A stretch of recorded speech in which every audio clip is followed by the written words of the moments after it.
Welcome back to another ABC EP review.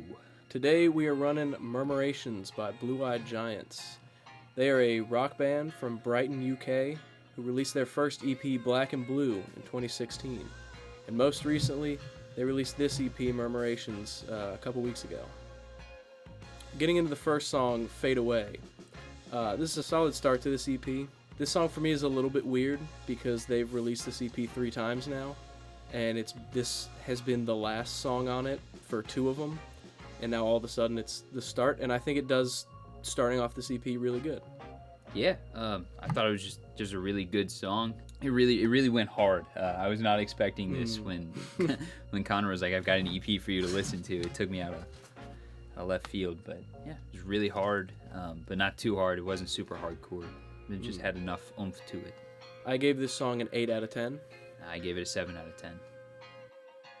The next song on this EP is Murmurations, and I think this is a stronger song than Fade Away. I think it was this is the title track. It wasn't the first 2 times. This track is a banger. I give this one a 9 out of 10. I don't have too much to say about it other than it's a banger. Yeah, I gave it an 8 out of 10, and I thought the vocals just really showed off here. And then there's just some breakdowns right in the middle that just go nuts, make you want to get up and dance. Mm-hmm. Everything about this song was just screaming, it's good. I really didn't have much to say bad about it, just not much more that I could praise it for, you know? Mm-hmm. The next track on this EP is 97. I gave 97 an 8.5 out of 10. This one is a little bit heavier than the rest of the songs on this EP, but I think it still fits in perfectly like the rest of them. I gave it a 9 out of 10. The intro, holy shit, it went hard right out the gates. And then it gets into real close to the beginning and like the middle, and towards the end there was a little breakdown in each section, and it just went nuts of just like the perfect time to hit it, and it hit it. It hit all the check marks. It was just, I felt the vocals were better on some of the earlier tracks. And just wish there was more of that kind of energy here, and it would have been a 10, but I think a 9 out of 10 is solid.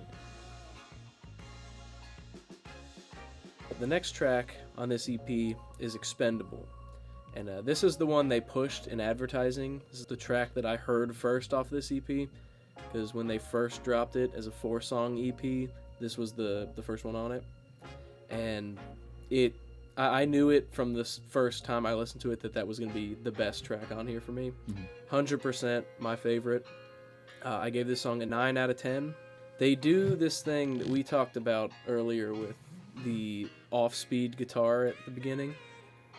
I think it's really cool because it's like the first 2 or 3 times they do it, and then it switches.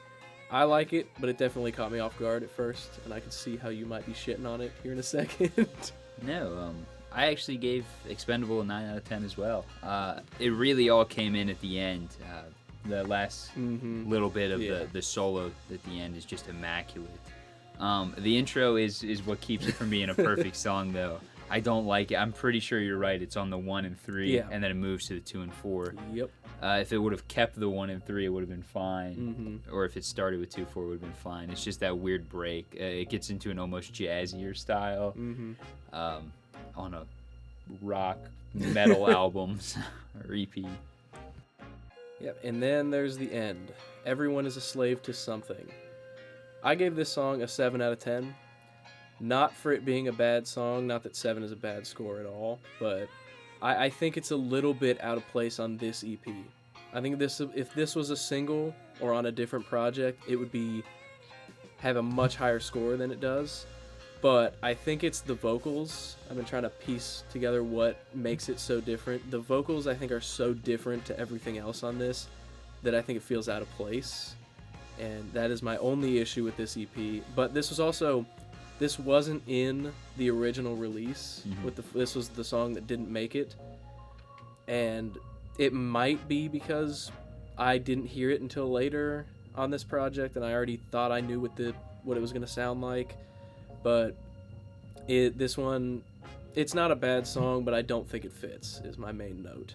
Yeah. This is the only way I've ever listened to this EP. I listened to it today. And yeah, I agree. It just didn't fit. And I think as the vocals and the guitar is a little more toned back as well. But I still gave it a 7 out of 10. It's still an immaculate song. It just doesn't fit really great on this EP. And then there's album art. I've seen 3 different iterations of this album art, and I'm sure they're all going to be right here. The first one I think is really good. I think it works better as like a single for Expendable, and that's kind of what I saw it as. The second one I didn't like at all, and then the one it currently has I think is really good for an EP. Yeah. I think fits it really well. I would give it like an 8 out of 10. I think it's pretty good. Yeah, I gotta give this a 10 out of 10. I don't know what it is. it perfectly describes what you're getting into, though. Like, if you saw this, you would expect the music you're gonna get. Yeah. I also just think it's the way that it's done. I don't know if it's drawn, picture, or Photoshop AI, whatever. It's pretty seamless, at least on the way I'm seeing it on my phone. And I think it's just immaculate, and I would love to hang that up on like the wall. I think it's just a good talking piece. Thank you for watching. This has been the Album Book Club, reviewing Murmurations by Blue Eyed Giants. Make sure to like, subscribe, comment, do whatever. See you next time.